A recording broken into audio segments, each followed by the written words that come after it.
Alors, Père, nous nous réjouissons d'avoir ce matin une nouvelle occasion de communier dans la vérité qui se trouve dans ta parole. La connaissance révélée nous appartient. Les dons de l'Esprit nous appartiennent. Les langues nous appartiennent. L'interprétation des langues nous appartient. La parole de sagesse nous appartient. La parole de connaissance nous appartient. Les dons de révélation nous appartiennent. Les visions nous appartiennent. Merci pour le déversement de l'Esprit. Merci pour la direction, pour la précision.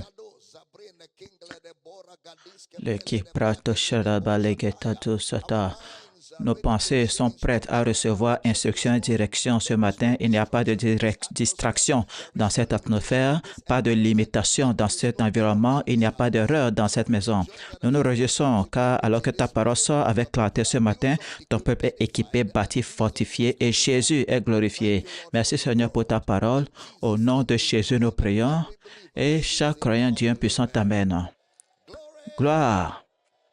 Levez la main de notre ciel et exprimons notre foi ensemble alors que nous disons ces mots. Je suis né de Dieu. Je suis né de la parole. La parole de Dieu est ma nature. Je ne peine pas à mettre en pratique la parole. Je mets en pratique la parole naturellement. Alors aujourd'hui, je comprendrai la parole de sa grâce. Je serai édifié. À la fin de ce culte, je ne serai plus le même. Plus jamais le même. Au nom de Jésus, et chaque croyant dit un puissant Amen. Sommes-nous enthousiastes de communier ce matin dans le Saint-Esprit et dans la parole? Pouvons-nous célébrer notre communion ensemble les uns avec les autres ce matin? Gloire! Allez vers 2, 3 personnes, serrez la main à quelqu'un, dites-lui, tu seras béni parce que je suis venu. Tu seras béni parce que je suis venu. J'ai la joie dans le Saint-Esprit. Et je vais t'en fournir ce matin. Oh, gloire, gloire, gloire. Je vais fournir de cela ce matin. Alléluia, alléluia, à l'agneau de Dieu. Je fournirai. Gloire à Dieu. Prenez votre écriture, votre Bible, veuillez vous asseoir avec votre intelligence ce matin, alors que nous entrons dans la parole de sa grâce. Est-ce que vous êtes prêts? Très bien. Vous savez, nous avons examiné dans l'esprit, par l'esprit, et ce sera une continuation de dans l'esprit, par l'esprit. Et je vais commencer quelque chose dans ce culte comme faisant partie de cela. Et au deuxième culte, les choses à savoir sur le parler en langue au deuxième culte. Mais je vais poser quelques fondements ce matin lors de ce culte et on verra comment conclure l'imposition des mains et aborder la notion des choses à savoir sur le parler des langues. Matthieu 28, verset 18. Jésus s'étant approché leur parla ainsi. Tout pouvoir m'a été donné dans le ciel et sur la terre. Suivant. Allez, faites de toutes les nations des disciples, les baptisant au nom du Père, du Fils et du Saint-Esprit. Suivant. Et enseignez-leur à observer tout ce que je vous ai prescrit. Voici, je suis avec vous tous les jours jusqu'à la fin du monde. Amen. Voici, je suis avec vous tous les jours jusqu'à la fin du monde. Amen. Encore, tout pouvoir ou toute autorité m'a été donnée dans le ciel et sur la terre. Et nous avons dit que Jésus lisait à partir de la Genèse parce que le livre de référence de Jésus allait de Genèse à Malachie. Le livre que les apôtres ont utilisé allait de Genèse à Malachie. Donc, il nous faut considérer leur manuel pour voir ce qu'ils ont vu et comprendre le contexte de leurs propos. Et nous avons également établi que chaque fois que les auteurs du Nouveau Testament parlaient ou enseignaient, ils lisaient à partir de l'Ancien Testament. Et cela est essentiel de savoir que l'Ancien et le Nouveau ne sont pas en conflit. Ils sont complémentaires. Regardez Matthieu 1, 1. Matthieu 1, 1. Généalogie de Jésus-Christ, fils de David, fils d'Abraham. Généalogie de Jésus-Christ, fils de David, fils d'Abraham. Cela veut dire que Matthieu veut que vous lisiez à l'envers. Il veut que vous lisiez à l'arrière, à l'envers. Retournez en arrière et lisez les livres écrits plus tôt. Parce que s'il vous faut connaître le sens des expressions fils d'Abraham, fils de David, on les retrouve dans les livres de Genèse à Malachie. Il faut lire l'histoire d'Abraham et lire comment Dieu a appelé Abraham. Il faut lire ce que Dieu a dit à David dans 2 Samuel 7. Et il faudra lire les psaumes, psaume chapitre 2. Il faut lire un certain nombre de choses, car l'histoire de David est la promesse de Dieu et la question de la terre. Alors, vous savez qui est Jésus et ce qu'il est venu accomplir. On ne peut pas connaître le Nouveau Testament sans lire l'Ancien Testament. Je répète, on ne peut pas connaître le Nouveau Testament sans lire l'Ancien Testament, car le Nouveau Testament est un produit de l'Ancien Testament. Les études de l'Ancien Testament. Le Nouveau Testament est une étude de l'Ancien Testament. Alors, pour savoir ce que vous étudiez, il faudra lire l'Ancien Testament pour savoir ce que vous étudiez. Nous avons dit très clairement que plusieurs fois, les livres du Nouveau Testament nous sont donnés dans une langue codifiée. Les livres du Nouveau Testament nous sont donnés dans un langage codifié. Le langage codifié, nous avons dit que c'est lorsqu'un livre parle d'un autre livre, lorsqu'un livre écrit d'un autre livre. Alors, il ne cite pas tout ce qui est dans l'autre livre. C'est ça, le langage codifié. Ce que le langage codifié fait, c'est qu'il utilise des expressions, des phrases qui raccourcissent les récits du livre. Il utilise des phrases, des expressions qui raccourcissent les récits ou les histoires du livre. Mais pour savoir ce qu'il abrège et quelles sont les expressions qu'il utilise, il faudra lire l'intégralité du livre auquel il fait référence pour connaître les phrases et ce qu'il abrège.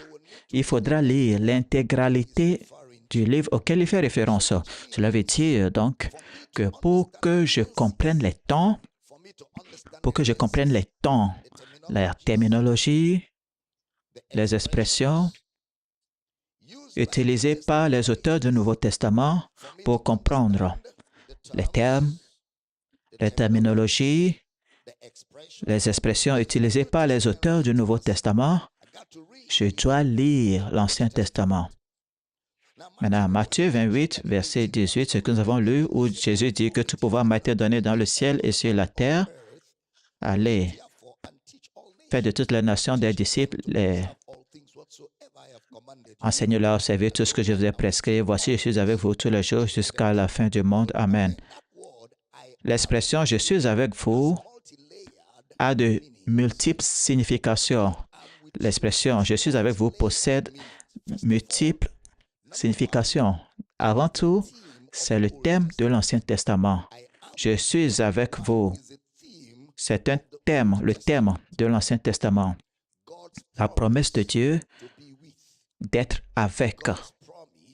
La promesse de Dieu d'être avec. Numéro 2, chaque fois que vous voyez Dieu vouloir œuvrer à la rédemption, chaque fois que vous le voyez vouloir œuvrer à la rédemption, au salut, à la délivrance. Ceci, c'est sa marque de fabrique. Je suis avec toi. Chaque fois que vous voyez que Dieu s'emploie à accomplir la rédemption, le salut, la délivrance, ceci est sa marque de fabrique. Je suis avec toi. Il a dit à Abraham, il a aussi dit à Jacob, il a dit à Moïse, il a dit à Josué, et tous les patriarches portaient cette signature de Dieu. Je suis avec toi. Prêtez attention. Dans Ésaïe 7, verset 14, Ésaïe 7, 14, c'est pourquoi le Seigneur lui-même vous donnera un signe. Voici, la jeune fille deviendra enceinte. Elle enfantera un fils et elle lui donnera le nom d'Emmanuel. Vous avez remarqué que Jésus n'a jamais porté ce nom d'Emmanuel? Il n'a pas porté ce nom. Personne ne l'a jamais appelé Emmanuel. Mais la prophétie dit, elle lui donnera le nom d'Emmanuel. Alors, ce que Jésus a fait, c'est accomplir la réalité d'Emmanuel en Dieu dans l'Ancien Testament. Ce qu'il a fait, c'est accomplir la réalité d'Emmanuel de Dieu dans l'Ancien Testament. Voici, je suis avec vous. Emmanuel, Dieu avec nous. voici, je suis toujours avec vous. Cela veut dire qu'étant né de Marie et en vivant parmi nous, il accomplissait la réalité d'Emmanuel dans l'Ancien Testament. En naissant de Marie et marchant ou travaillant parmi nous, il accomplissait le fait ou la réalité d'Emmanuel dans l'Ancien Testament. Jean 1,14. Jean 1,14, prêtez attention. Et la parole a été faite chair et elle a habité parmi nous, pleine de grâce et de vérité. Nous avons contemplé sa gloire, une gloire comme la gloire du Fils unique venu du Père. L'expression habiter parmi nous, c'est le mot tabernacle. Il a élu domicile parmi nous. Alors, Jésus, en étant appelé le Je suis, il dit, voici, je suis avec vous tous les jours. Se référant à lui-même, le mot grec ego emai, E-G-O-E-I-M-I, ego emai. En grec, c'est la traduction d'Exode 3, verset 14. Je suis toujours avec vous. Qui dirais-je m'a envoyé? Je suis celui qui suis, ou bien je suis t'a envoyé. Je suis ce que je suis, je serai ce que je serai. Le je suis. Voici, je suis avec vous. Alors, lorsque Jésus dit cela, ça veut dire qu'il est ce je suis-là d'Exode 3. Il est ce je suis. C'est lui qui a parlé à Moïse. Il dit à Jean, je suis celui qui était et qui est et qui vient. C'est ça, la déclaration d'ouverture de Yahvé. Je suis. Alors, Jésus s'établit ici, tout d'abord dans Matthieu 1:1, comme le fils d'Abraham et fils de David. Il affirme son humanité, fils d'Abraham, fils de David. Cela établit son humanité. Et les dernières déclarations de Matthieu vous montrent sa divinité, qu'il est Dieu. Je suis celui qui suis, c'est-à-dire le Dieu Tout-Puissant. Alors, il ouvre le livre en révélant son humanité et le referme en établissant sa divinité. 100% Dieu comme s'il n'était pas un homme et 100% homme comme s'il n'était pas Dieu, le anthropote parfait, l'homme Dieu, Jésus, Dieu Tout-Puissant. Alors, pour savoir qui il est, nous devons lire l'Ancien Testament. On ne peut pas savoir qui Jésus est en lisant les 4 évangiles seulement. Les gens ont dit qu'on ne connaît Dieu qu'en regardant Jésus. C'est tout à fait exact. Et on ne sait pas qui Jésus est sans avoir lu l'Ancien Testament. On ne sait pas qui est Jésus tant qu'on n'a pas lu l'Ancien Testament. Alors, ils travaillent ensemble. Vous ne savez pas qui est Dieu tant que vous ne savez pas qui est Jésus. Mais vous ne savez pas qui est Jésus tant que vous n'avez pas lu l'Ancien Testament, Genèse à Malachie. Maintenant, je veux savoir qui Dieu est. Je regarde à Jésus. Je veux savoir qui Jésus est. Je regarde l'Ancien Testament parce que Jésus est le Je suis. Alors, les deux livres se font écho. L'Ancien Testament annonce le Nouveau Testament comme son accomplissement. L'Ancien Testament annonce le Nouveau Testament comme son accomplissement. Le Nouveau Testament renvoie à l'Ancien Testament comme étant sa racine, sa source et son contexte. Le Nouveau Testament renvoie à l'Ancien Testament comme étant sa racine, sa source et son contexte. Alors, je dois lire à la fois l'Ancien et le Nouveau Testament ensemble. Marc 1:1. Marc 1:1. Commencement de l'Évangile de Jésus-Christ, Fils de Dieu. Commencement, remarquez, dans les deux livres, Matthieu parle de la généalogie, utilisant le mot-clé, d'accord? Ce mot-clé-là. Maintenant, si vous observez, tout Matthieu lisait, c'était la Genèse.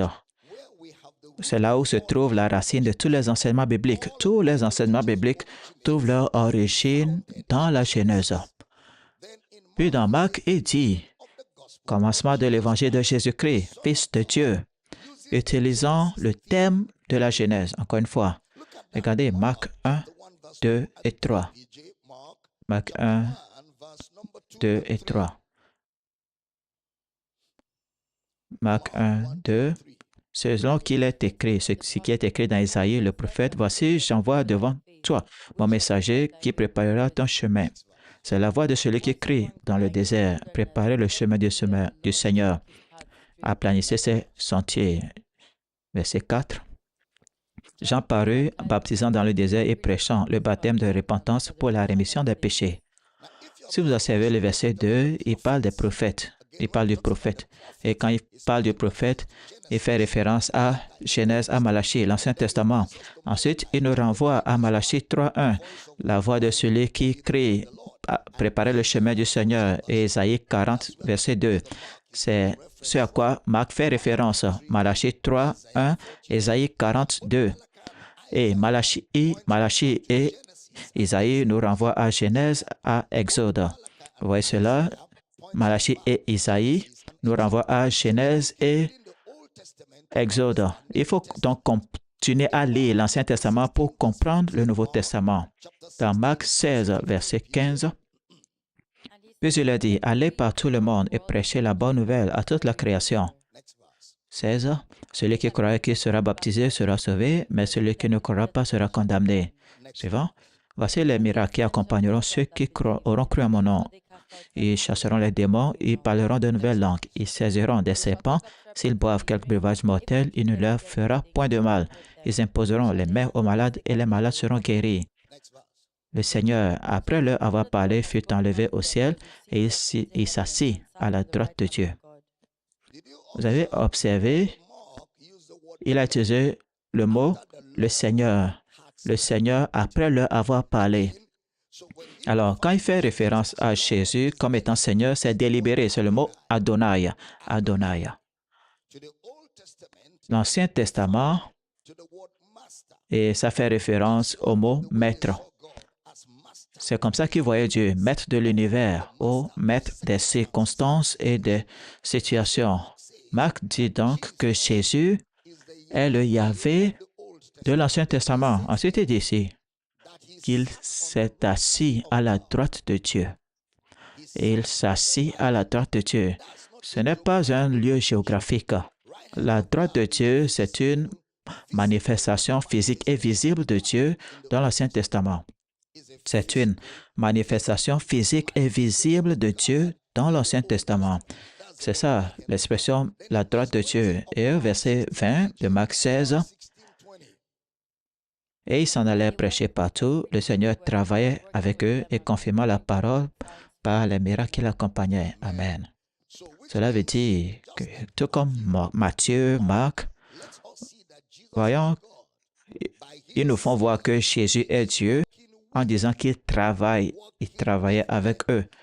Et s'il travaille avec eux, il est assis au ciel. Cela veut dire qu'il est Dieu et il n'y a aucune restriction quant à l'endroit où il est. Il est omniprésent. Il travaille avec eux. Il est l'omniprésent. Alors, tout comme Matthieu a commencé, Marc commence avec l'humanité de Jésus et conclut son récit par sa divinité. Ceci est très important et veuillez noter cela, car je vais travailler là-dessus au culte prochain.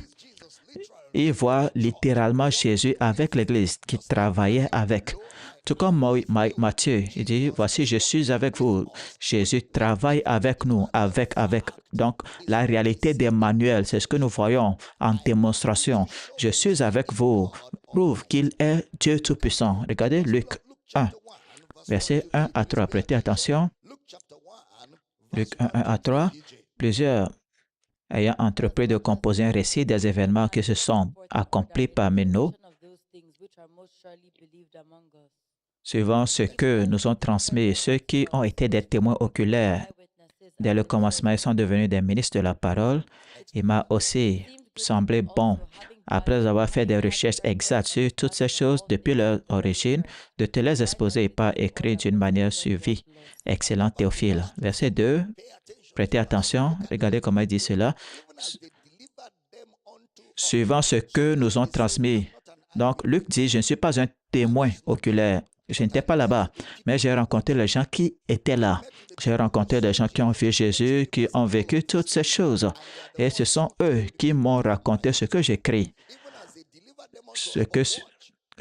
ceux qui ont été des témoins oculaires. Ils n'étaient pas seulement des témoins oculaires, mais ils étaient aussi des ministres de la parole.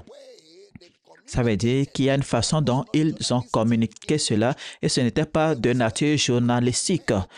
Les gens que j'ai rencontrés qui étaient avec Jésus ont communiqué d'une certaine façon. Donc Luc dit, j'ai recueilli ces faits auprès de ceux-là qui étaient des ministres de la parole.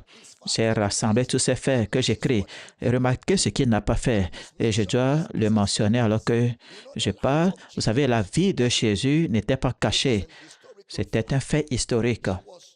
Il n'était pas seulement vu par les 12, il était vu aussi par les 120 et par les 70 et par des milliers de personnes quand il est ressuscité des morts. Donc, il n'était pas dans un coin où des gens s'assoient pour inventer une histoire. Non, c'est un fait historique.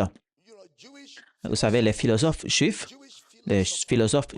célèbres, bien documentés, qui ne sont pas chrétiens, qui ne sont pas du tout croyants, ont des œuvres, des écrits qu'ils ont rédigés à l'époque, vous savez, où ils parlaient de Jésus et ont accès à ces sources. Et j'ai accès à ces sources. Donc, ce ne sont pas seulement les livres chrétiens qui parlent de Christ. Il y a des philosophes juifs comme Joseph qui ont écrit au sujet de cet homme appelé Jésus. Donc, historiquement, c'était une figure connue. Et il y a des gens qui ont interagi avec Jésus et qui étaient historiquement connus dans le monde profane, comme des gens comme César, Joseph d'Arimathée. Tous ces gens à leur époque étaient des personnalités publiques. Ils étaient des personnes connues. Donc, il ne s'agit pas d'une question religieuse qu'on essaie de vous donner pour avoir du plaisir. Non, c'est réel, c'est réel. Vous savez, j'enseignais quelque part les apologétiques sur Jésus. C'est-à-dire, si Jésus n'était jamais ressuscité des morts, Paul, qui était Saul de Tarse, n'avait aucune légitimité à prêcher ce qu'il a autrefois détruit. Voici ce qu'il avait autrefois détruit. Il allait partout tuant les chrétiens. Et en une fraction de seconde, il a fait volte-face, ayant expérimenté la réalité de Christ. Et a commencé à prêcher et défendre ce qu'il avait autrefois détruit. Et Saul de Tarse était un personnage laïque bien connu. Il allait dans les cercles gouvernementaux et il faisait cela pour le compte du gouvernement. Donc, il est inutile de débattre sur la question de savoir si Jésus a existé ou pas, non, ou un conte de fées. Non, c'est réel, c'est très réel. Il n'y a pas question d'argumenter là-dessus. Il a été vu par des milliers de personnes, par les autorités, par les pharisiens, les sadducéens. Donc, ce n'est pas improbable qu'il existe différents récits de la vie de Jésus à travers le monde. Il y en aura différents. Tout comme je suis ici aujourd'hui, il y en a qui m'ont vu en tant qu'enfant, quand j'étais enfant. Il y en a qui m'ont vu quand j'étais jeune garçon. Il y en a qui m'ont vu grandir. Et chacune de ces personnes, si vous les voyez, les rencontrer, ils auront une version différente de moi. Chacun d'eux. Il y en a qui m'ont vu il y a 10 ans.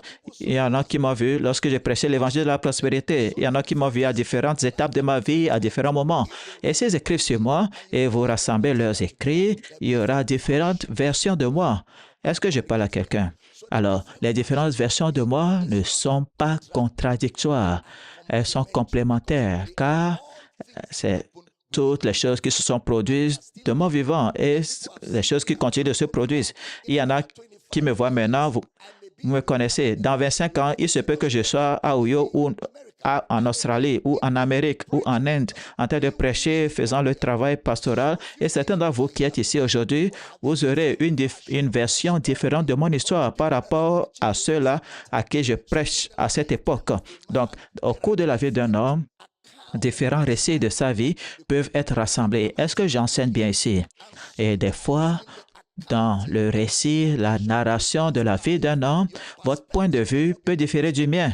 La façon dont je vois cela n'est pas peut-être la façon dont vous avez vu cela. Et nous avons tous le droit d'écrire. Quelqu'un dit, mais pourquoi on a l'impression qu'il y a des contradictions dans le récit? Quelqu'un dit le matin, l'autre a dit le soir. Ça dépend de l'endroit du monde où il se trouvait lorsqu'il vivait ces choses et sa pensée à ce moment-là. Alors, les contradictions confèrent en réalité une authenticité au fait que personne ne s'est assis pour falsifier le récit. Ils ont été donnés tels quels. C'est pourquoi vous verrez les incohérences dans les récits, la documentation de la vie de Jésus. Est-ce que j'enseigne ici ce matin? Parce que ce sont des choses qu'il vous faut savoir. Lorsque vous dialoguez avec les critiques, les sceptiques, vous êtes en mesure de les affronter et de les vaincre dans leurs arguments. Car si vous ne savez pas cela, ils vont vous déstabiliser. Pourquoi il y a des contradictions apparentes? Quelqu'un dit matin, quelqu'un dit après-midi, quelqu'un dit nuit, la nuit. Et quelqu'un dit les premières heures de la journée. Pourquoi? Ça dépend de la mentalité, de l'état d'esprit. Hier, j'étais dans la chambre avec maman. On était en réunion. C'était hier, j'espère. On ne savait même pas qu'il était 20 heures. On était dans la chambre, on travaillait. On était occupés. Les gens venaient nous rencontrer. On ne savait même pas qu'il était 20 heures. Alors, si je devais écrire quelque chose, j'aurais écrit cet après-midi parce que je ne savais pas qu'il était 20 heures. Et je ne mens pas parce qu'à ce moment-là, j'avais l'impression que c'était l'après-midi. Et c'est quand on a vérifié l'heure, on a dit, oh, il est 20 heures. Maman dit, qu'est-ce qu'on continue de faire ici? Rentrons à la maison. J'ai dit, allons-y. On s'est levé et on est sorti. Tout était sombre parce que la chambre où on était tellement éclairée. Et c'était comme ça depuis le matin. Donc, on n'a pas su quand le temps avait changé. Il y avait des rideaux qui nous empêchaient de voir le monde extérieur. Donc, ça dépend de là où vous êtes lorsque vous faites des rapports. Est-ce que je parle? Maintenant, il y a différents témoignages. Certains disent la même chose sur Jésus. Vous savez, Luc n'a pas recueilli le témoignage il a recueilli le témoignage des ministres de la parole. Pas seulement des témoins oculaires, mais il a recueilli son témoignage des témoins oculaires qui étaient des ministres de la parole, capables d'interpréter la vie de Jésus à partir des Écritures. Luc a obtenu son témoignage de témoins oculaires qui étaient ministres de la parole et qui pouvaient interpréter la vie de Jésus à partir des Écritures. C'est pourquoi il les appelle ministres de la parole. Donc, il vous faut savoir comment vous forgez votre opinion. On ne peut pas connaître l'Église en lisant des blogs ou les blogueurs. Pour connaître qui est l'Église et ce qu'elle représente, il faut écouter les ministres de la parole. Qui sont les ministres de la parole? Ceux qui sont autorisés. Ceux qui vont le dire du point de vue de la parole écrite. L'opinion sur l'Église doit se fonder à partir de la parole, pas d'un humoriste ou d'un influenceur des réseaux sociaux. Alors, Luc a obtenu son récit de la part des ministres qui étaient témoins oculaires, mais ils étaient des ministres de la parole. Et Luc a écrit cela manifestement de Matthieu et Marc. Il doit avoir obtenu son récit de Matthieu et Marc qui étaient ministres de la parole. Et bien sûr, il y a une partie qui venait directement de la mère de Jésus, Marie, et des personnes autorisées qui peuvent témoigner. Vous remarquez que Jésus, plusieurs fois, il disait à ses disciples de ne rien dire à personne au sujet de ces miracles. Combien ont observé cela? Ne dire à personne, n'en parler à personne. Pourquoi est-ce qu'il les empêchait de parler? Car il y a une façon dont il voulait que les ministres de la parole racontent son histoire à partir de la pensée des Écritures. Pas seulement raconter l'histoire comme n'importe quelle histoire, ça devait venir de la pensée des Écritures. Et ce qu'il a dit, de dire, maintenant, nous lisons cela. Donc, il ne leur a pas permis de dire certaines choses à certains moments. Pourquoi est-ce que Jésus a dit de ne rien dire à personne sur les miracles? Parce que eux-mêmes, les disciples, à cette époque-là, ne comprenaient pas ce qu'ils voyaient. Alors, comment est-ce que tu peux dire, raconter ce que tu ne comprends pas? À ce moment-là, les disciples ne comprenaient pas ce qu'il disait. Mais quand il a ressuscité des morts, il leur a enseigné. Ils ont aussi eu des miracles. Après plusieurs années, ils pouvaient avoir du recul et interpréter ce qu'ils ont vu à la lumière des Écritures. Parce que s'ils se contentaient de relater les miracles qu'ils avaient vus, ils n'étaient que des journalistes alors. Ils ne seraient que des journalistes.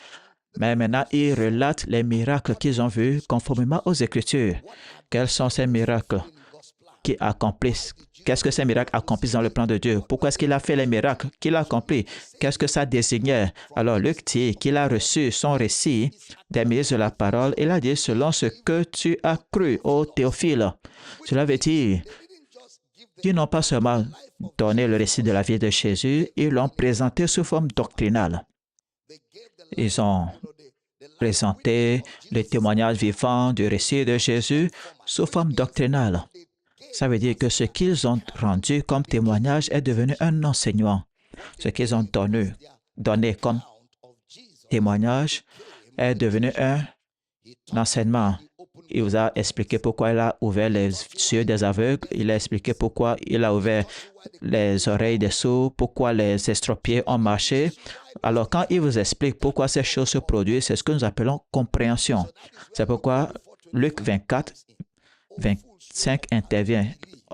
Homme sans intelligence dont le cœur est lent à croire tout ce qu'ont dit les prophètes. Le Christ ne devrait-il pas souffrir ces choses et entrer dans sa gloire et commencer par Moïse et par tous les prophètes, il leur expliqua dans toutes les Écritures. Un instant, vous savez, cet enseignement était après la résurrection, n'est-ce pas?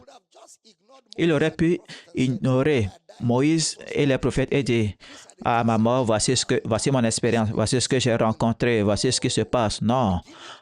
En commençant par Moïse et par tous les prophètes, il leur expliqua dans toutes les Écritures ce qui, ça veut dire tout concernant sa mort, son ensevelissement, sa résurrection, tout ce qu'il a vécu, il ne l'a pas raconté comme une histoire.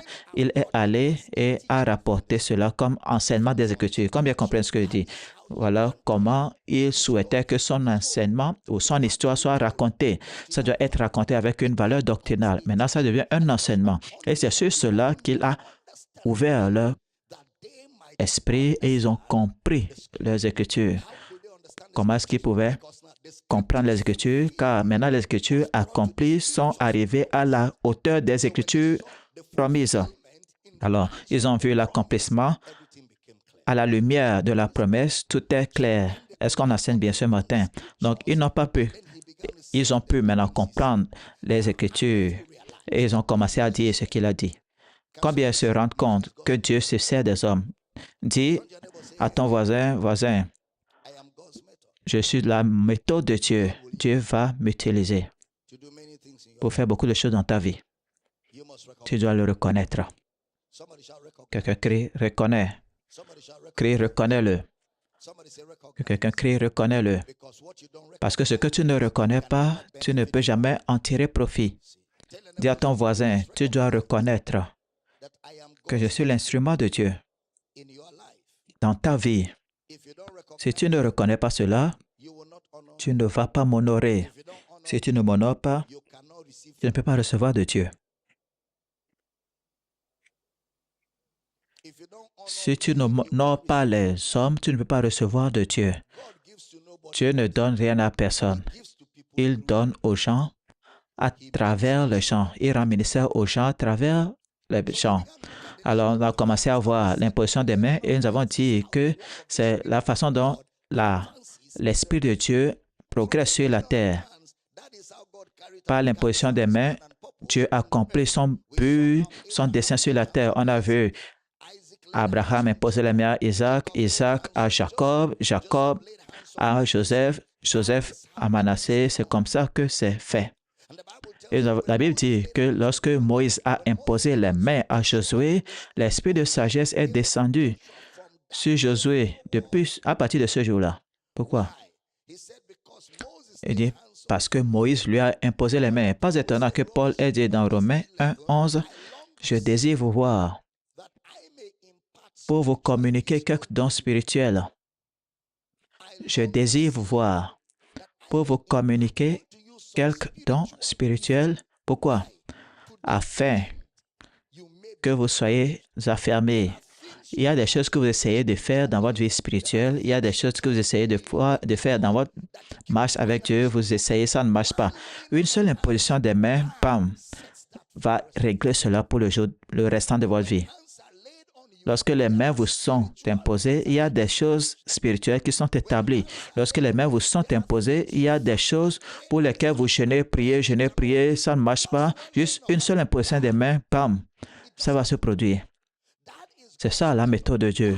C'est comme ça que Dieu agit. C'est pourquoi à travers les Écritures, vous verrez l'imposition des mains tout au long de l'Ancien Testament. N'oubliez pas, le Nouveau Testament reflète l'Ancien Testament. L'imposition des mains. C'est pourquoi l'un des signes du surnaturel, il dit, en mon nom, ils imposeront les mains aux malades, les malades seront guéris. Et nous avons vu que là où il y a le doute et l'incrédulité, l'imposition des mains va toujours marcher, même au cœur du doute et au plus haut point du doute. Lorsque les mains sont imposées, les choses surnaturelles se produisent encore. L'imposition des mains. Dis avec moi, mes mains sont chargées. Dis, mes mains ne sont pas ordinaires. Dis, j'ai des mains miraculeuses. Je reconnais que mon corps est le temple du Saint-Esprit. J'ai des mains de miracles. La puissance de Dieu est chargée en moi pour atteindre ma génération. Je n'ai pas entendu un puissant amen. L'imposition des mains est cruciale, absolument cruciale dans le ministère. L'imposition des mains dit, je désire vous voir afin que vous soyez affermis. Je connais le jour, je connais l'heure. Je me rappelle les moments de ma vie où on m'a imposé les mains et les choses se sont arrangées pour le reste de ma vie. Je peux m'en souvenir. Alors que je me tiens ici, je peux me souvenir des événements de ma vie, là où c'est ce produit, qui l'a fait, et je peux voir l'image des périodes de ma vie où on m'a imposé les mains et beaucoup de choses se sont passées dans ma vie. Lorsque les mains sont imposées, quelque chose se produit. Jésus a seulement dit, imposez les mains aux malades. Et vous savez, tout au long des livres des actes, ils imposaient les mains. Ça veut dire, on ne doit pas, vous n'avez pas besoin qu'on vous le dise. C'est la méthode d'action de Dieu. Regardez Actes 6, 5, lorsqu'il devait choisir des diacres pour l'Église. Cette proposition plut à toute l'Assemblée. Ils élurent Étienne, homme plein de foi et de Saint-Esprit, Philippe, Prochor, Nicanor, Timon, Paraméas, Nicolas, prosélyte d'Antioche. Ils les présentèrent aux apôtres qui, après avoir prié, leur imposèrent les mains. Pourquoi est-ce qu'ils n'ont pas tout simplement dit, ils n'ont pas prié et imposé les mains et dit, allez-y. Non. Pourquoi est-ce qu'ils ont imposé les mains? C'est comme ça que Dieu agit. Ils ont prié pour eux. Ensuite, ils leur ont imposé les mains. Le ministère de l'imposition des mains, c'est la méthode de Dieu pour utiliser sa puissance pour faire progresser son œuvre sur terre. Regardez, ils ont prié. Après avoir prié, ils ont touché. Quand ils les ont touchés, qu'est-ce qui s'est produit? Regardez le résultat, verset 7. La parole de Dieu se répandait de plus en plus et le nombre des disciples augmentait beaucoup à Jérusalem et une grande foule de sacrificateurs obéissait à la foi. Lorsque les mains leur furent imposées, la parole de Dieu s'est répandue. Ça veut dire que tout le monde s'est mis à faire le ministère. L'accroissement de la parole de Dieu, ça veut dire que tout le monde prêche la parole. Et le nombre des disciples augmentait. Ce n'est pas une addition, une explosion. Ça s'est multiplié grandement à Jérusalem, comme le dit la version anglaise. Dis avec moi, lorsque j'impose les mains aux gens, je fais progresser l'œuvre de Dieu. Je fais progresser l'œuvre de l'Esprit sur la terre. Est-ce que je peux avoir un bon amen? Et la Bible dit, Étienne, un homme plein de foi et d'Esprit Saint. Étienne, un homme plein de foi et d'Esprit Saint. Ces mots sont utilisés généralement pour les dons d'expression et les dons de révélation. Un homme plein de foi et de Saint-Esprit. Même chose pour Philippe, lui qui était censé être un diacre et un pasteur assistant, il prend toute une vie tout entière. Acte 8, verset 5. Philippe étant descendu dans la ville de Samarie, il prêcha le Christ. Les foules tout entières étaient attentives à ce que disait Philippe lorsqu'elles apprirent et virent les miracles qu'il faisait. Toute la ville. Verset suivant. Car des esprits impurs sortirent de plusieurs démoniaques en poussant de grands cris et beaucoup de paralytiques et de boiteux furent guéris. Suivant. Il y eut une grande joie dans cette ville. Voici Philippe. On lui a imposé les mains au chapitre 6. Au chapitre 8, il prend toute une ville. Lorsque les mains vous sont imposées, vous êtes soudainement libéré pour exercer le ministère. Où vous allez vous rendre compte que tout ce qui vous freinait, toutes ces excuses, 1 million d'excuses, la procrastination, je vais faire le ministère, je vais le faire. Mais quand on vous impose les mains, je vais le faire, ça devient, je fais le ministère. Soudainement, il n'y a plus d'excuses. Soudain, vous voyez le besoin de ne plus faire d'excuses. Il est le temps de commencer. Soudainement, les limitations, les faiblesses s'effondrent. Lorsque les mains sont imposées, vous êtes libérés. Vous ressentez une force motrice qui ne va pas vous laisser vous reposer tant que vous n'accomplissez pas le ministère. C'est pourquoi la parole va se répandre et les disciples vont se multiplier parce que la capacité, l'habileté dont vous avez besoin est soudainement libérée et il y a une action puissante dans la vie d'un homme ou d'une femme. Lorsque les mains sont imposées, il y a une impartition. L'Esprit de Dieu fait un dépôt dans votre vie. Dans Acte 9, il y a un homme, Saul de Tarse, que nous connaissons. Jésus venait de lui apparaître. Jésus venait de lui apparaître quand il allait à Damas. Je veux dire, il a vu Jésus. J'ai dit, vous n'avez pas entendu. Il vient de voir Jésus. Il venait de parler avec Jésus. Quoi de plus grand que Jésus? Acte 9, 12. Acte 9, 12. Verset 12. Chapitre 9, 12. Et il a vu en vision un homme du nom d'Ananias qui entrait et lui imposait les mains afin qu'il recouvrât la vue. Jésus venait de rencontrer Saul de Tarse et maintenant lui voit une vision après qu'il fut envoyé. Ananias qui va venir et lui imposer les mains afin qu'il recouvre la vue. Il ne peut pas voir, mais il voit une vision. Il y a voir qui est supérieur à voir. Et dans la vision, il voit un homme venir à lui, lui imposer les mains afin qu'il recouvre la vue. Ce recouvrement-là, il voit cela avec les yeux invisibles. Le surnaturel est magnifique. Oh oui, le surnaturel est magnifique. Que quelqu'un dise avec moi, je perds dans le surnaturel. Dis-le très fort, comme si tu savais ce que tu racontes. Il venait de voir Jésus. Jésus lui envoie quelqu'un. Regardez, Acte 9, 17. Ananias sortit et lorsqu'il fut arrivé dans la maison, il imposait la main à Saül en disant, « Saül, mon frère, le Seigneur Jésus qui t'est apparu sur le chemin par lequel tu venais m'a envoyé pour que tu recouvres la vue et que tu sois rempli du Saint-Esprit. » Pourquoi est-ce que Jésus ne l'a pas rempli du Saint-Esprit? Pourquoi est-ce que Jésus ne lui a pas redonné la vue? Parce qu'il a perdu la vue quand il a rencontré Jésus. Pourquoi est-ce que c'est un homme quelque part qui va venir lui imposer les mains pour que sa vue soit recouvrée et qu'il soit rempli du Saint-Esprit? Car l'homme est la méthode de Dieu. L'homme est la méthode de Dieu. C'est comme ça que Dieu agit. Même si vous rencontrez Dieu maintenant, il va vous renvoyer à moi. L'homme est allé à la montagne pendant 3 jours. Je vais raconter l'histoire, n'est-ce pas? Il est allé où? Un pasteur. Il cherche Dieu pour son ministère. Il se rend à la montagne. Pas une montagne spirituelle, un sommet de montagne physique pour s'attendre à Dieu. Je ne sais que 3 jours. Au 3e jour, Dieu dit, va voir mon fils Damina. Moi, je suis là à manger. Dieu renvoie un homme qui jeûne à sec à un homme qui mange. Quand il est arrivé, je lui ai dit, va rompre le jeûne. Il a dit non, monsieur. J'ai dit, est-ce que Dieu m'a envoyé vers toi? Il a dit oui, monsieur. J'ai dit, va rompre le jeûne. Il me regardait. J'ai dit, ce que Dieu veut que je te dise, il te faut de la nourriture dans ton ventre pour l'écouter. Va rompre le jeûne. Finalement, il est allé rompre le jeûne. Il est revenu et s'est assis et je l'ai fait faire une étude biblique pendant des heures. C'est pourquoi il avait besoin de manger. Je savais que Dieu me l'a envoyé, ce n'était pas pour une simple parole, c'était pour un enseignement. Il avait besoin d'énergie pour l'entendre. Comme ça, il ne serait pas là à enseigner, lui, il sera là à dormir. Mange et viens. Tu as besoin de la nourriture pour ceci, car ton cerveau va travailler. Comme ils savent que quand je finis d'étudier, d'enseigner, vous levez, vous êtes fatigué. Vous savez pourquoi? C'est du carburant, ça brûle du carburant.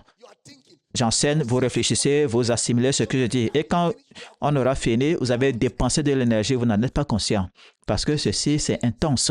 Ce sont des réalités spirituelles. Voici ce que les apôtres de Jésus n'ont pas pu comprendre pendant 3 ans et demi. Sous Jésus, l'enseignant.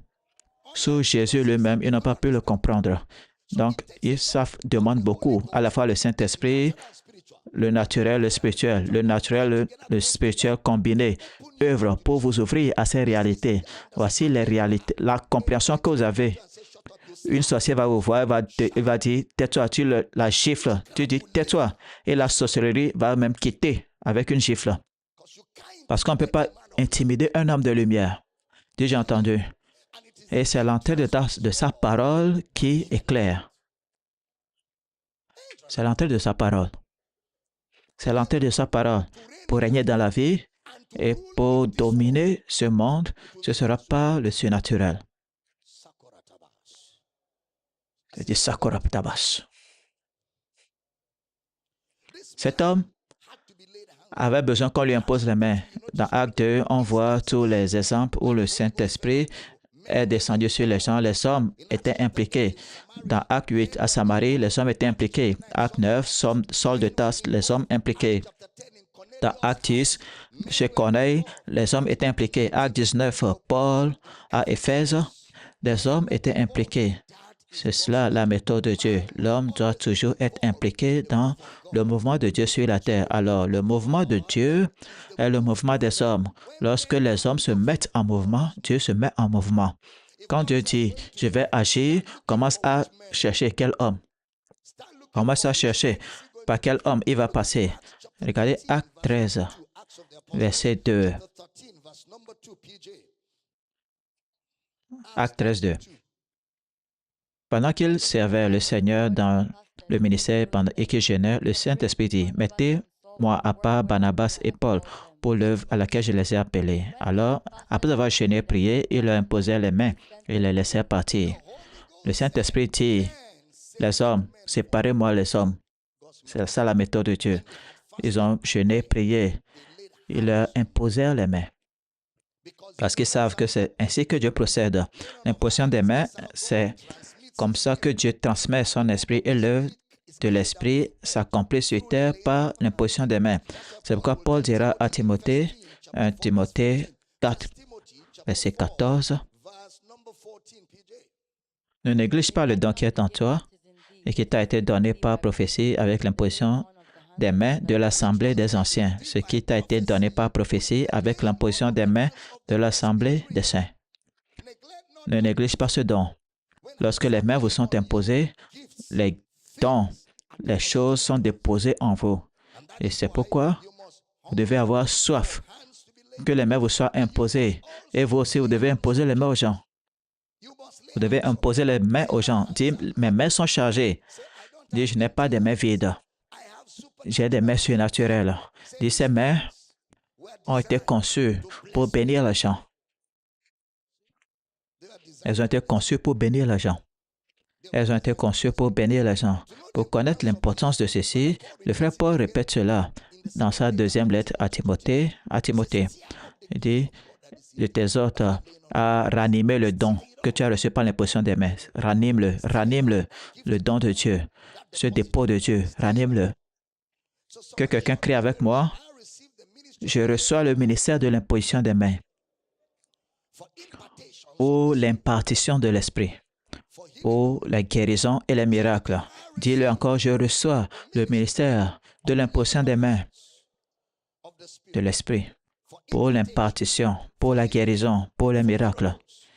Dis, je reçois l'imposition des mains de tous les instruments de Dieu. Je n'ai pas entendu un puissant Amen. Gloire à Dieu. Genèse 48, 14, on voit Jacob éteindre les mains sur les enfants de Joseph. Si c'était juste cérémoniel, Joseph n'aurait pas vraiment prêté attention, mais il était très attentif à là où les mains allaient. Car il savait que c'était une impartition, il savait que c'était l'œuvre de Dieu. C'est pour cela que cela l'inquiétait. Dans Matthieu 19, versets 15 et 16, il leur imposa les mains et il partit de là. Et voici un homme s'approcha et dit à Jésus, « Maître, que dois-je faire de bon pour avoir la vie éternelle? » Jésus imposa les mains et il partit de là. C'était commun dans les Écritures, c'était courant. Marc 10, 16. Puis il les prit dans ses bras, les bénit en leur imposant les mains. Ce n'était pas une accolade amicale. Vous savez, il y a une accolade amicale et il y a l'impartition. Il faut connaître la différence. Il ne faisait pas une accolade amicale. Il a pris les petits-enfants dans ses mains et les a bénis. Il les a bénis par l'Esprit. Lorsque les mains sont imposé, les paroles sont prononcées. Parce qu'il y a un transfert qui se produit. Dès que les mains vous sont imposées et les mains et les paroles sont prononcées, un transfert se produit. Regardez Acte 8, car vous verrez que l'imposition des mains est pratiquée pour conférer la puissance de Dieu aux malades. Alors, numéro 1, l'imposition des mains est pratiquée pour transmettre la puissance de Dieu aux malades. Numéro 2, l'imposition des mains est pratiquée pour rendre ministère le baptême du Saint-Esprit. L'imposition des mains est pratiquée pour rendre le ministère du baptême du Saint-Esprit. Vous verrez cela dans Acte 8, versets 11 à 22 à Samarie. Vous verrez cela dans Acte 9, 11 à 17, Saul de Tarse. Acte 8, 11 à 22, Acte 9, 11 à 17, Acte 10, 44 chez Corneille, Acte 19, 6. Lorsque Paul a rencontré ces gens à Éphèse, tout cela, c'était l'imposition des mains pour que les gens soient remplis du Saint-Esprit. Acte 19, 6.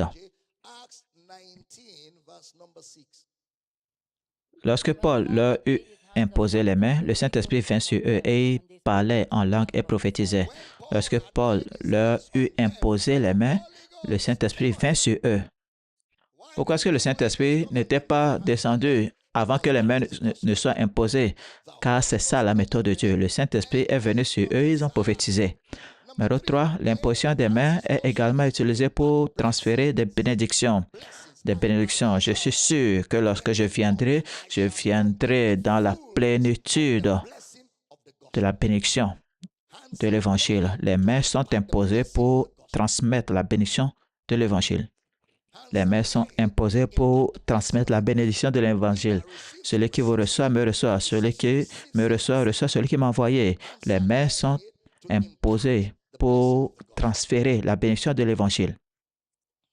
Enseigne bien. Alors, on peut imposer les mains pour bénir. C'est pourquoi lorsque Jésus a imposé les mains à ces enfants-là, il les a bénis. On peut imposer les mains pour bénir. Numéro 4, les mains sont imposées pour mettre les gens dans l'œuvre du ministère, pour mettre les gens au service du ministère. Les mains sont imposées, vous verrez cela dans Acte 6, Acte 13, 3, Frère Paul, Acte 14, 23. On va aller cela, Acte 14, verset 23.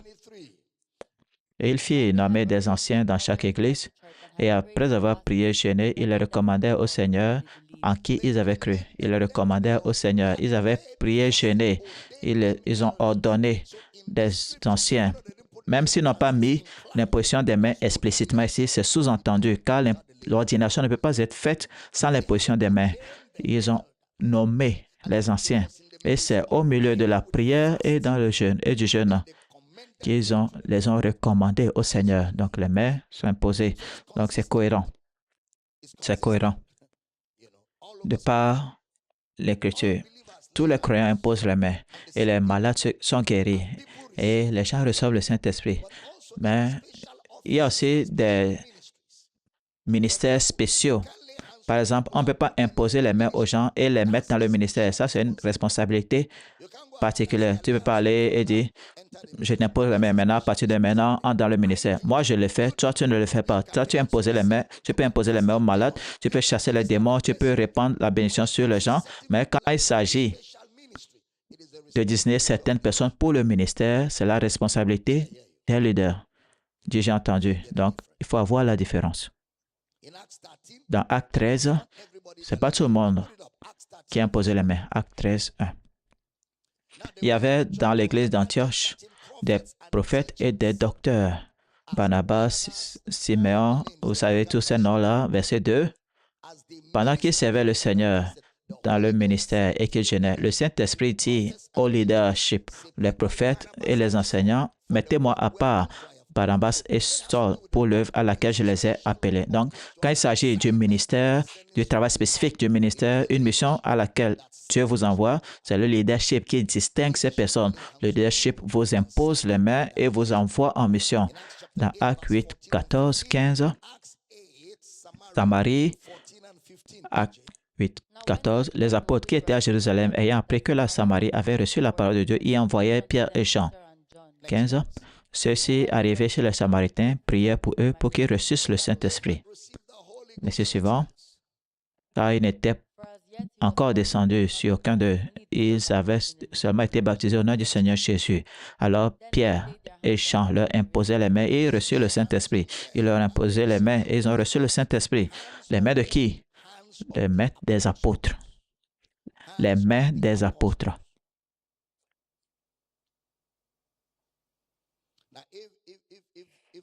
Si c'était trompé, Paul l'aurait remarqué, ou l'aurait fait remarquer, car il n'a pas perdu le temps pour réprimander le sorcier là qui voulait acheter la puissance avec l'argent.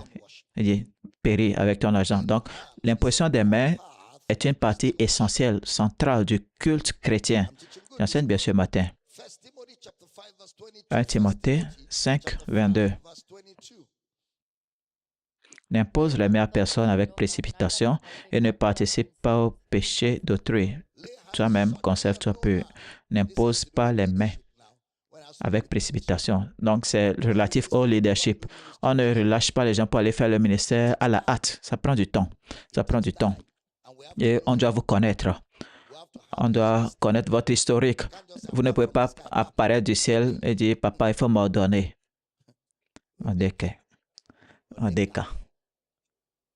Ordonne quoi? Il dit, papa, ordonne-moi. Que tu es qui? Tu viens d'où? Qui es-tu? Toi, tu es qui?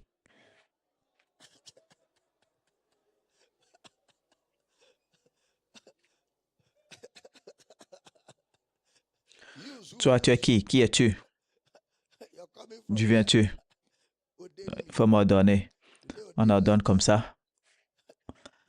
Tu n'as jamais servi, on ne t'a jamais observé, on ne connaît pas ton caractère, ta constance, ton intégrité, ton témoignage, ta loyauté, ta passion, ton engagement, tes relations interpersonnelles, ce que les gens disent de toi, comment tu interfères avec les gens et autres. Tout cela, c'est tout cela mis ensemble sur une période de temps qui va permettre ce genre d'ordination. Ce n'est pas une aventure éphémère ou passagère.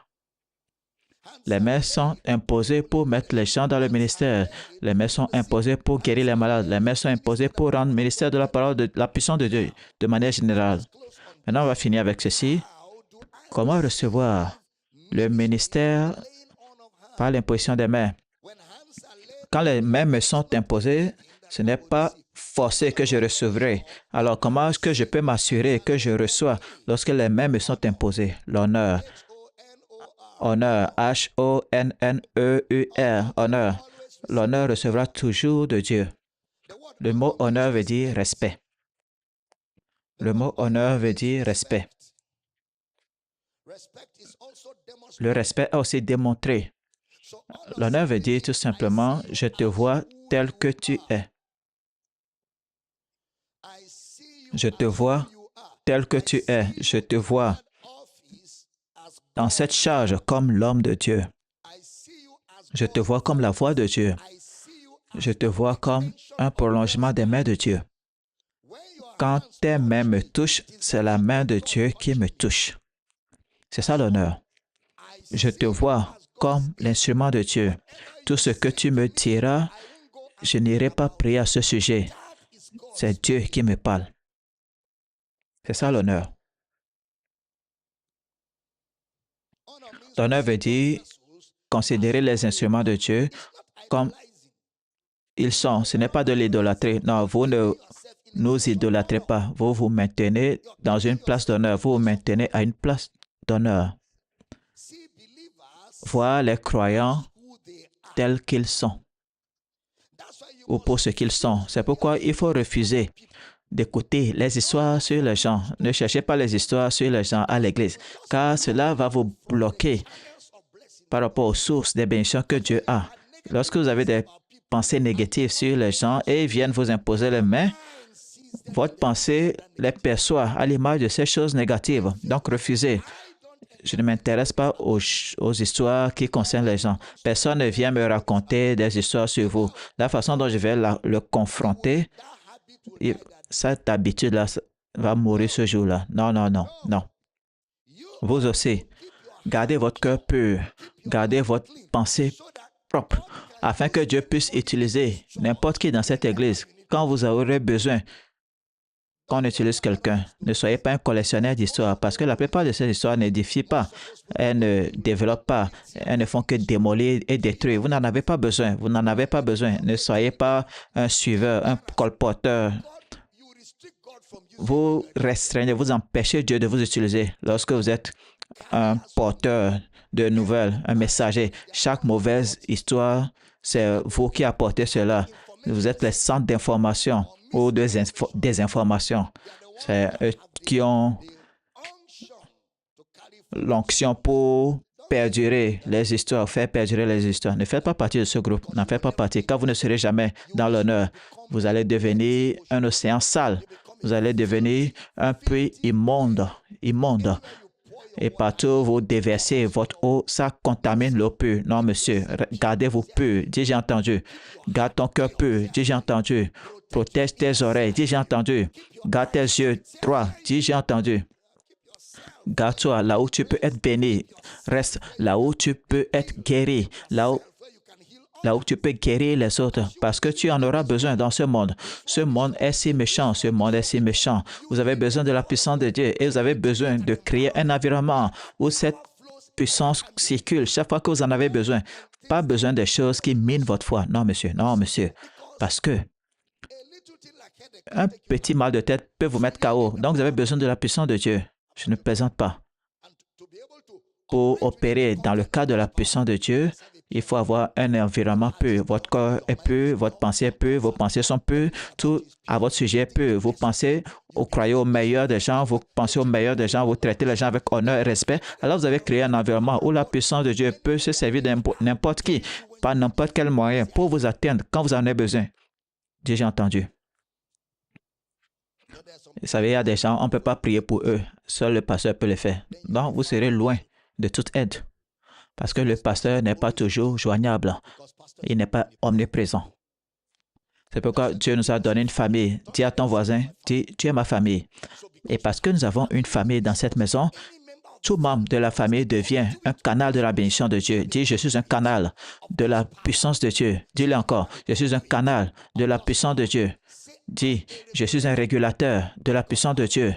Je ne suis pas un isolant. Touche ton voisin, dis, voisin, assure-toi de ne pas être un isolant.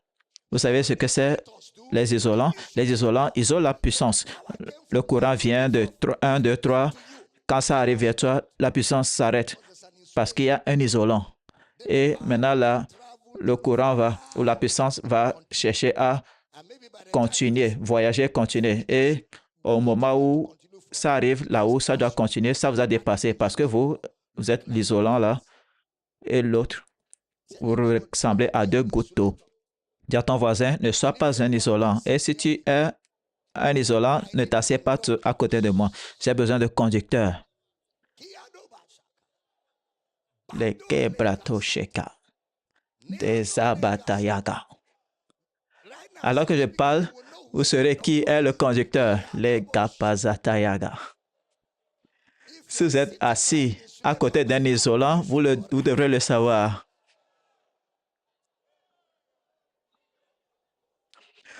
Les isolants ne conduisent pas le courant. Lorsque le courant les rencontre, ça s'arrête. Dis, je suis un conducteur. Dis, mon corps m'a été donné, non pour avoir les sentiments, mais pour transmettre la puissance de Dieu.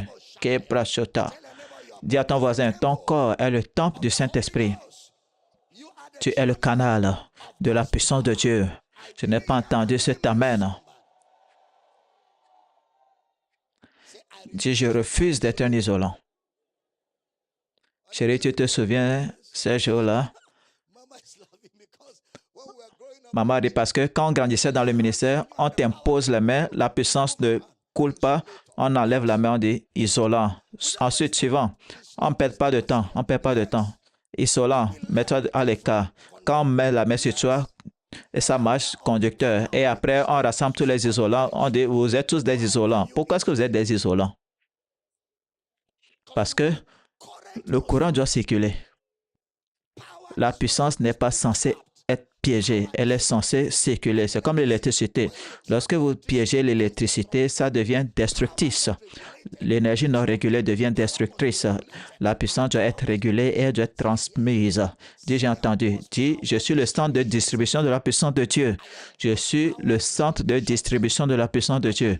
Je suis le centre de distribution de la puissance de Dieu. Je ne détiens pas la puissance, je transmets la puissance.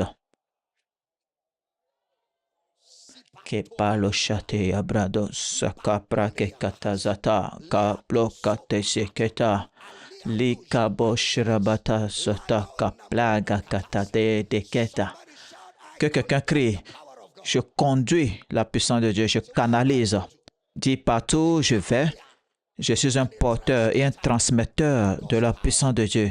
Asseyez-vous, je vais conclure. Asseyez-vous, je vais conclure. On va exploser dans quelques minutes. Je ressens ceci dans cette maison. Que blaga katazata, bako plekete seketa bala kado shraba, e reprochida patase que kaplaga katazata. Tapo le keglagata poshaka brando hoko plagateze tedea elege ke kapo sheke kapo goka disambra do sakale getedi e labago kaprodo di kambra hako kologa ki kapasata ikelega ne desado calabro de kete seketa. Alors que Pierre prononçait encore ces paroles, le Saint-Esprit est descendu sur eux. Le boshaga blakapa la balakatanda yabo brege gakada bragata zuka kadada et kaka. Mettez-vous sur vos pieds, commençons à couler, commençons à couler. Ne freinons pas le flux. Allez-y, allez-y, allez-y. Allez-y, coulons, coulons. Et brado beleke kabraka la bosh rebadada yabala gabrado zekele baligega kanda yaga. Et da broba partout dans cette maison.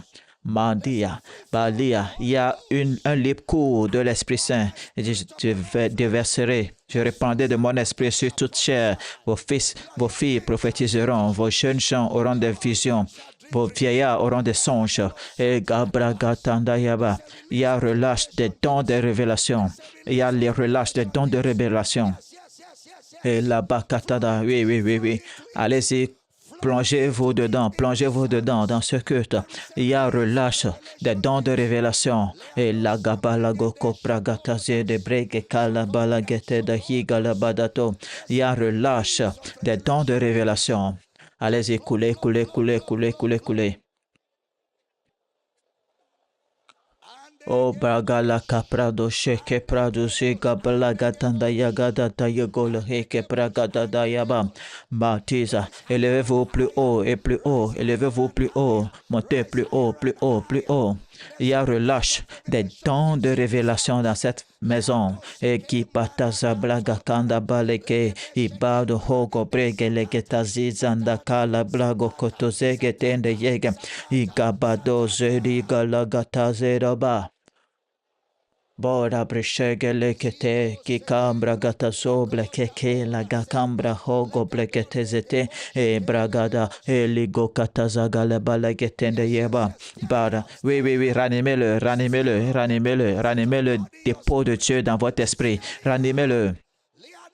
Zebabalagada, Brato, Breheke Sazubla, Gakabla, Goga Capradu, Ibagagaya Mahaga Pragalegeto Zototia, Bratasa.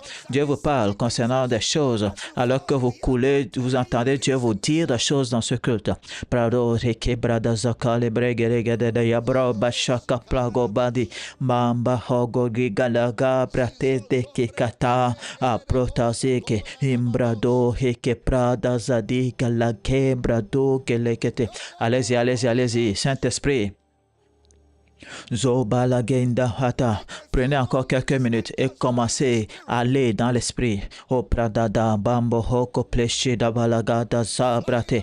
Coulez dans le Saint-Esprit et l'ubrada zobregegeta balaganda haka pratisa takalegeda et tabo hoko presida hada tia lagadada baluga tazeta balege ketaya mamrodosi mahagada igagadadea breto breto di kada zuka le hegetanda hada dit kete abada batiga la bashodi hada yiga tanda yagato o lo brata zuka kala gate heke blegete zizada ti abate pole hedangata go robregi katiga baladushe tedi beta hangati se katike le baduza da gele kede mambra diga hakaga te zakele gatato elato hade kede breda zige laba Zubakata manda ligeka protusa capra kakatadi elaba handa kale glegetedia mapo pradi hege bagadam brodo sakale gege kata ile bombra da zakapa kalegete heketadia pataha kengaragatiza ikabalaga eprohoko preto sabranga kadu sakatetea ibade bati galahati gateo maza katadi ibomba hagakela boshago bazu daptu kepana hanga tati ikapalago kakunga kalabato pratize kele gadada ele baba pale keki kada breta sogade getende ye itoda ikangata aplika kuka bosoto de yamadate pati kalabada tire bradete yamada tu ubrokotase amla hata kika pruka lagata bapari kabada manda de yaka suzo kologadieba beto di katika lambo hoto segerega iloda haga hekete amosiza taka patike labandozo korede te eda hakada elo hoto bredika madodo ilagata ikepadozo tondo hegetatia Abado ekaba hakatata datita yo mazuka legeta etatsa brada to kali abatozi tete ekebada gana hakatata te abolo golokotoze kelegeta idabra rambrato teketa tuzato de deaba bola gatata ikambro hoto kelegeda higa brado de kelande batu branda data ekopata ipata zo parageke tende hala katuz redadadi helaba mato rakabadada blagate e proto soko prendada yamana galagatanda yabrahala galagatanda yabodo brotizada blando hoko pretoto ikembana hagabadi etado regeteda mandogole hikenda bragehede Izoba hango kotozi ilaba harabaradade akopreda hila gega tende higaba bladori ke hatata propatadi madale heke pado do gelegete dide yava balagade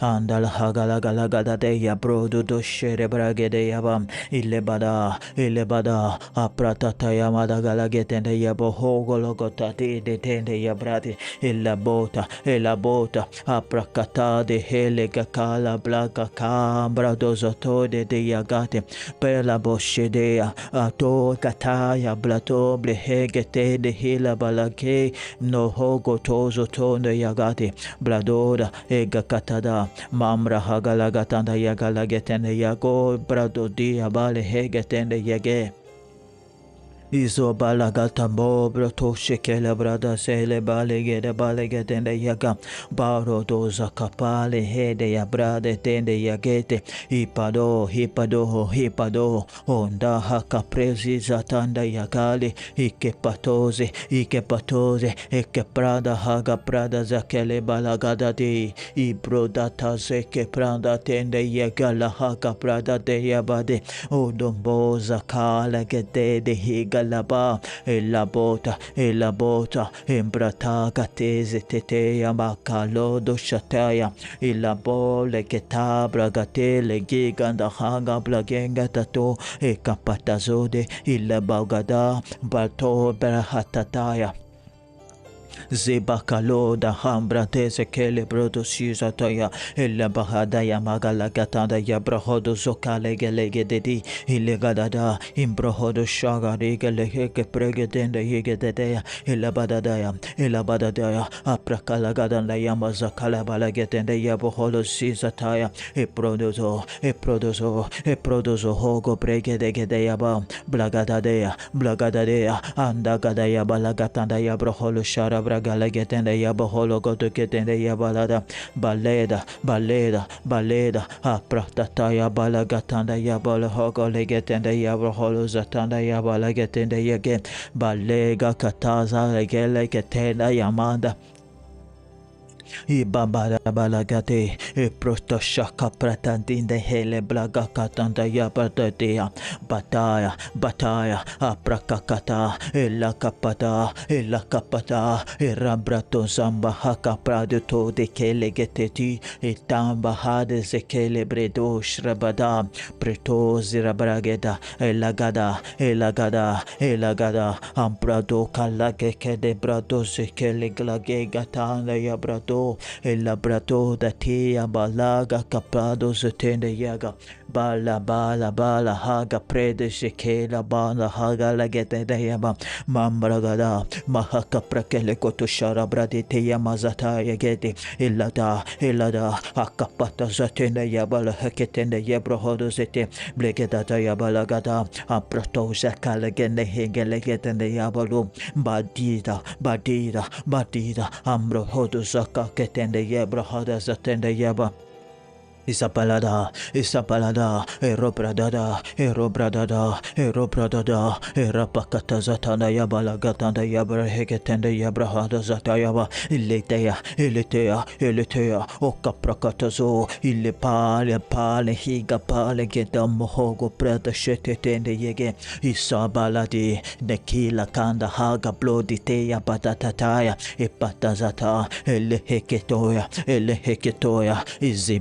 Izebata, apratazo, ekaprakalagada, balote, epato suza haka praditeya kikapoza, batia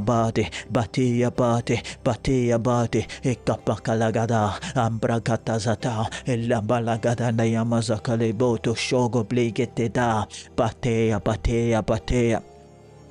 Hakaba, epato, apranda zoble katadi deya batata, epahakapataza, aprahikele badada, elo sharabadada, imbrado, oprohokoto shedi daya baragati, bletea, brahada tatadi, indalaga dateya, eplahogo lokota, ikapranda hateze, elabata, aprakata zatanda yabrahala zakele balagatanda yabalagetenda yaba balagate aprahakalagatanda yabraholo zakale balagetenda yabraholo shatanda yaba balegetea eprahadaza ashkalabadada yamanagalegetenda yabraholo zataya baradea Breda daya maragada gelegetende yabrahol shara bragala getea ile balagada ambraha kapale getende yabrahala dateya baliketeti bradaze mashata ya akapragala gada daya balagatanda yabrahol shara bregele getende yabada legigata erabrakata zatanda yabrahol sakale baleketende yabrahada zata Yaba. Priez davantage, priez encore un peu. Le bobadada yabala gatanda yabroholo shaka pragadada zaba akepataza elapakalegele tende yabrohodo shizota idea ekepa akepatazite hegelega po gatasakedea mara brate de yegala elabo hoko kragate ibakata ambradazo ekekalagada elokala akaprado zuzahaga kele Legetende higalabadate, ebaladate, aprokatazigete, bolahada, arabradate, balegetea, ekepata, elibada, ambragadadea, ekepalagadadaya, balagadaya, balashara, bragetea. Zibata, Zibalagada, Epakataza, Elebroho, Elebroho, Elebroho, Ombradatu, Zeradadayaba, Popatati, Blega Kalagadada, the Haka Progolo Kotoshara Bragere Gelegetende Yaba, Bala, Barhade, Barhade, Brahade, Embrodozo, Ekera Baragada, Barahaka Prada Dodo Teketende Yagalegetende Yakatuz Radadea, Elahaka, Elahaka, Elahaka, Era Braga Lagatanda Yabrahada, Bate, Brate, Brate, Gatlegetende Higalakatazata, Arabrada, Arabrada, Arabrada, Arabrata, Copradaza, Eleke Kapalagatanda Yabalasa, Brahegetedea, Batea, Batea, Batea, Ala Kapalagebabata, Brato, Batoya, Babrakiko Zakala Balagetende Yabahala Galagetende Yabrada. Mazabale, Irabragalagada, Irabragalagada, Irabragalagada, Eskalabadagalagagatanda Yabalagatanda Yabrahada Zakalabalakatanda Yabrade, Blato, Blahakata, Imbradozo, Imbradozo, Imbradozo, Imbradozo, Rabrakalakete, Hikapalagatanda Yabrahala Zakapagalekeka, Brato, Hakable Hegeteze, Ilabate, Ilabara Brado Sekepa, Brabato, Bradiaga. Legende hegete ilebosh rabarada pradatea pradatea kapragalagadaya balahade balahade balahade balahade eka hoka praga leketende yagale gete tende yebro holus satatea marabrate marabrate marabrate eka mahagalagada ele balagalagata Mara brago goto sokolo bolo godo yabalagalagatanda yabalagatanda yabarado ile balagada yaba ile balagada yaba ile balagada yaba ile balagada yaba arabragalagatanda yabalazagala balagatanda yebrohodo shekele barada yaba brado hakaplegatanda yabada embradada embahoko pragalagatanda yabalazakala balakata kule Coulé, coulé, coulé, coulé, coulé, coulé. Lady badada yabala zakale balagatanda yabarada. Coulé. Le haka pragalagata zuzatare bradea e kapagalaga haka pragalaga ha pratata yabalada gelegedende yebroholo zoko ibradada ibrahakalabalaga brava kule le heta langla gata zetende yabrado sabraga kata e kapata da ambrahada gada ele bragalagada yabrahala kule Blebla hogo bloco tosa, partout dans ce lieu, Zebaba, Zabaka, les galagetende yebrahada da deyaba, Mara haga blaga tada galegende hegedende yeba, bradata, illa kaprakata zatanda yabahala zakale balagatanda yaba, braha, era braga, aproha kaprakata data yabala kata balekete de yaba, Para Saint-Esprit.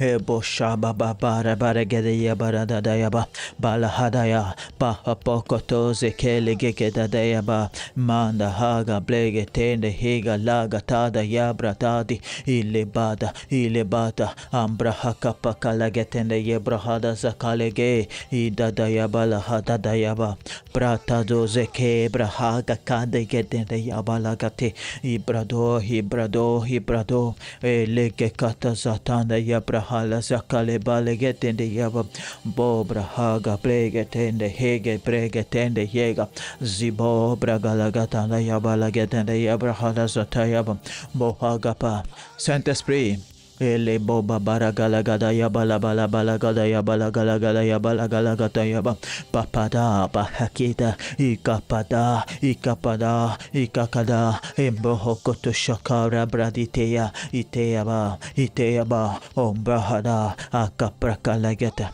Saint-Esprit la bakada gedende yabalati setende yege koprada zakale bale de yabarada baho prisata yeglegetende yagate kapragalati sata de tende yabada da yabalagatanda yaba labada aprakadagala yamada ilo hakabrate de te yabrahanda zegelegete ya epratadeyaba epratadeyaba Ashkalabada gadaya balagetende ya boholu sisa ha kaplegete dedea eledaha erabrakala manozo kolo balagetende ya galagetende yebodu ilaboa. Allez-y partout dans ce lieu. Levez les mains, commencez à adorer Jésus. Les choses changent dans cette maison. Les choses changent dans cette maison. Il y a une ouverture dans l'esprit. Vos yeux sont ouverts, vos oreilles sont ouvertes. Oui. La direction, la révélation, l'instruction. Direction, révélation, instruction. Direction, révélation, instruction. Oui. Oui, adorez Jésus, adorez-le. Balancez ses mains saintes et adorez le Seigneur, adorez le Seigneur, adorez le Seigneur. Adorez Jésus. Adorez Jésus. Adorez Jésus. Adorez Jésus. Adorez Jésus. Adorez Jésus.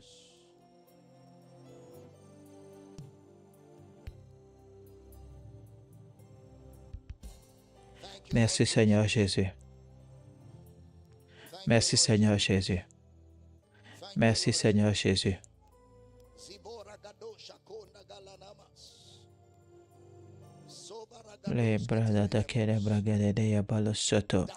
La direction, l'instruction, la révélation.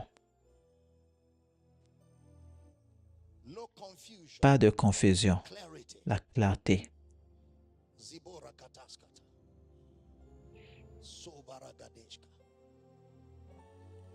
Merci Seigneur Jésus. Merci Seigneur Jésus. Et je déclare que dans cette maison, chacun est en feu pour servir ta cause. Chacun est tout feu, tout flamme pour faire avancer ton royaume. Et chacun galvanisé pour vivre une vie de victoire. Je déclare qu'alors que vous marchez dans l'esprit et vous soumettez à l'esprit, vous obéissez au Saint-Esprit, et la faveur de Dieu est sur votre vie. Merci Seigneur. Merci Seigneur. Là où les portes étaient fermées, ces portes s'ouvrent. Oui. Je vois ces documents signés et relâchés.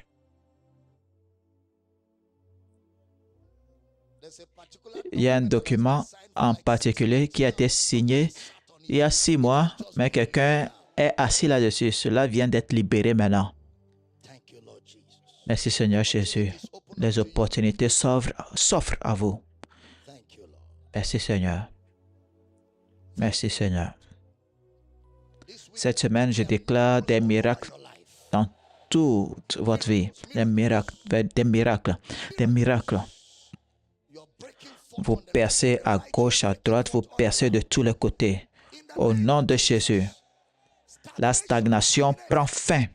Au nom de Jésus, des miracles partout en ce lieu. Et nous nous réjouissons. Nous te remercions, Père, pour la manifestation de ta gloire et de ta grâce parmi nous et en nous. Nous faisons des exploits. Au nom de Jésus. Merci, Père, pour la prière aussi. Au nom de Jésus, nous prions.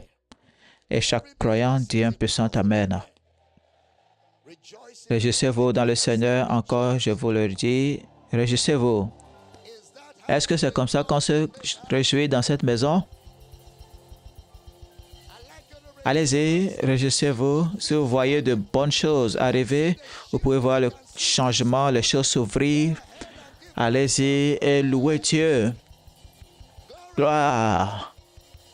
Gloire. Que quelqu'un crie la joie dans le Saint-Esprit. Alors, pour le reste de votre vie, ce sera la joie dans le Saint-Esprit. Je n'ai pas entendu cet amen. Béni, comment béni ou bien combien béni êtes-vous ce matin?